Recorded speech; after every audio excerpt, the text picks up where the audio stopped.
Hello there, my zealots. This is Joshua coming at you today. Hey, what's up? How you doing? So I have a good friend of mine. His name is Aren. And Aren asked the question, should I take the Nazarite vow? I can't answer that question for you, but what I can do is I can do you one better.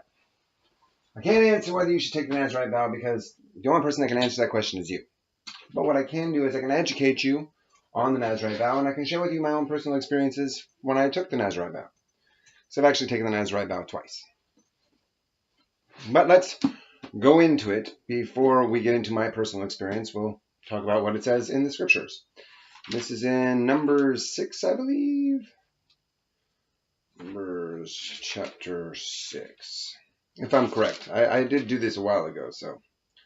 I nailed it. Yes, it's right where I expected it to be. All right.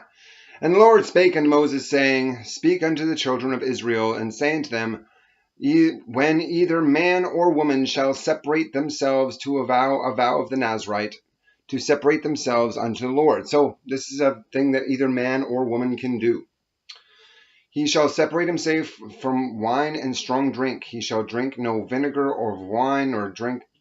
Basically, you have to avoid all forms of intoxication because it goes into great detail here.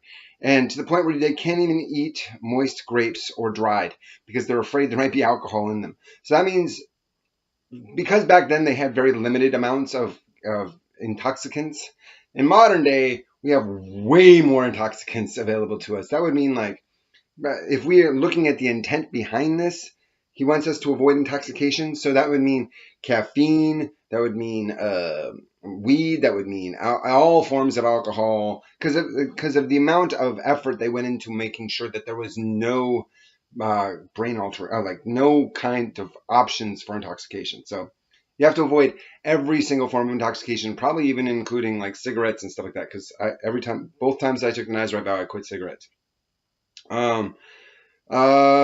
He shall separate himself from wine and strong drink. He shall drink no vinegar of wine or vinegar of strong drink. Neither shall he drink any liquor of grapes or eat moist grapes or dried all the days of his separation. Now, this is very interesting because it says all the days of his separation. It doesn't say all the days of his life. It says all the days of his separation. So what this means is that you have to set up a start date and an end date. And from the beginning to the end of that is the days of your separation. And it's up to you to choose how long your separation is. It can be for the entirety of your life, or it can be for a specific amount of time. You choose, but you have to choose at the beginning. You have to choose at the beginning of your Nazarite vow. What are the days of your separation? All the days of your separation you shall eat nothing that is made of the vine, tree, kernels.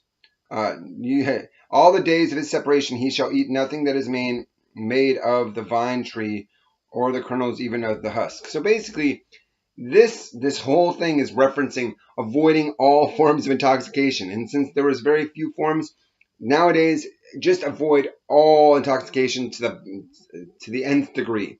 Caffeine, sugar, well, maybe not even sugar. I don't know. Yeah, you can have sugar. The point is that you have to avoid any kind of intoxication. All the days of his separation, there should be no razor come upon his head. So you can't even cut your hair. So like it says thou shalt not round the corners of your head, no more the corners of your beard. So all Christians are supposed to have long hair, and then they're supposed to make sure all their hair is at the same length. Now, those of you that are follically challenged, I happen to be a little bit follically challenged up in the widow's peaks, but other than that, I'm fairly full-headed of hair. God doesn't. If your hair is falling out, not a big deal. Just make sure what hair you do have, you let it grow to the same length.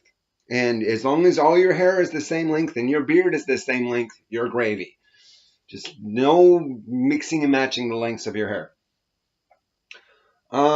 Anyway. Okay. All the days he separates himself from the Lord, he shall come at no dead body. So it says, okay, first off, all the days of the vow of his separation, no razor shall come upon his head. So that means you have to let it all grow. Your beard, your hair, it all has to grow. Okay. And in the which he separateth himself from the Lord, he shall be holy, and let the locks of his head grow. So when I took the vow of Nazarite the first time, my hair on my head grew, my beard grew like crazy, my mustache grew. I was like, ugh. I later found out that the mustache is actually not considered a part of your beard, But what I would do in my second time I took the Nazarite vow, I would bite off my mustache because I just couldn't eat because the hair was getting in my mouth. So I bite it off because it says no razor, specifically no razor. So I was like, okay, well then, so it's basically I can't cut it with implements of cutting.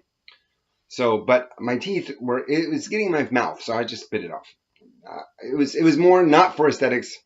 Anyway, the point is I got rid of it because it was, I was just like, it's getting in my face. Anyway, it says beard. There's a distinction in the Bible between mustache, beard, and hair. And there is a distinction. So it says beard and hair. I just bit off. Anyway, clean for his mother, his brothers, sisters. Okay.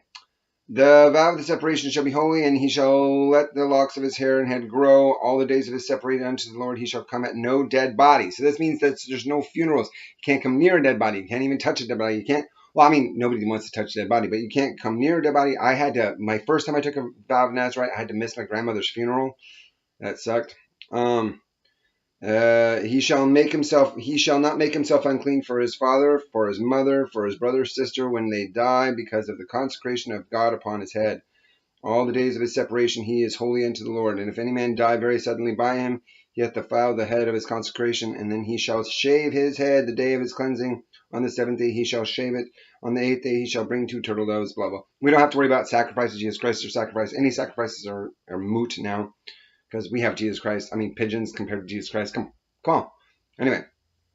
And this is the law of the Nazarite. Okay, and I'm skipping past all the sacrifice stuff. He brought into the door of the temple. There's a lot to do with messing up the... Yeah. This is the law of the Nazarite. Okay. And the priest shall wave the... And after that, the Nazarite will drink wine. And the law, this is the law of the Nazarite who hath vowed and is offering unto the Lord a separation. Beside that, his hand shall get, according to the vow of his vow, he must do after the vow of separation. So anyway, the point is this. Okay, so you have the vow of the Nazarite. So basically, can't cut your hair. Avoid intoxicants, all kinds of intoxicants. And then it says, can't go near dead people.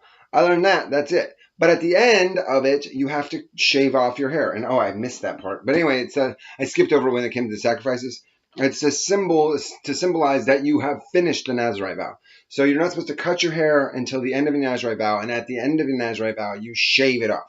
Now, both times I did this, it was pretty awesome. The first time I did it when I was single. Second time I did it with my wife, or ex-wife.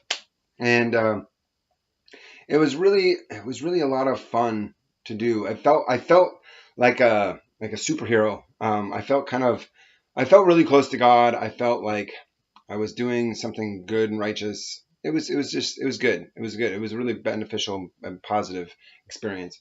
Second time I did it with my wife, and that was a really good bonding experience for me and my wife, ex-wife. Though obviously it didn't last, it was still a good experience that we had together. I can't tell you if you should take the Nazarite vow. Nazarite vow is up to every individual. If you want to take it, take it. If you don't want to take it, don't take it. I would recommend if you want to take it, or if you're curious about taking it, set it up for like a week or a month or something like that. But remember, at the end of it, you have to shave your head. So there's this balance. It's like, you can't take it lightly, because if you take it lightly, then you just, it's like, oh, and don't be doing it just to change the style of your hair. It's supposed to mean something. So I would set it up for the first time I did it, I think I did it for like a year or two. And then the second time I did it for a couple months, because my wife wasn't willing to go super far with it. So, but anyway, yeah, I recommend totally. And it was crazy to see myself like bald. Like I was bald and clean shaven. It was like weird. I was like, who the hell are you? Anyway, I hope this blesses you. Yeah, go ahead, try it. But I don't, if you're not able to do it, there is nobody has to do the Nazarite vow. There is no commandment to do the Nazarite vow, and you are not left down upon if you try to do the Nazarite, like if you don't want to do it. There's no condemnation for those people that are not doing the Nazarite vow. I just wanted to put that out there, because a lot of people will think, oh, I didn't do the Nazarite vow. No, it has nothing to do with anything. And if you do the Nazarite vow, if you do the Nazarite vow, make sure that you don't blab it to everybody, because we don't do it to be blabbing. We do it because of our stance on faith and, our dedication to God. Anyway, this is the Nazarite Vow to the best of my ability. I hope it blesses you. Subscribe, click the dingy thingy, leave a comment, post more questions, because these is where I get my ideas from. Feel free to subscribe and share and comment. And I love God because I love virtue, justice, and salvation. You guys have a great day. Bye. Oh, Saturday is 10 o'clock Pacific Standard Time. We have the live stream. It is Bible Slam. Be there, be square. Bring your questions, because that's where we get the most amount of answers. Take it easy. Bye.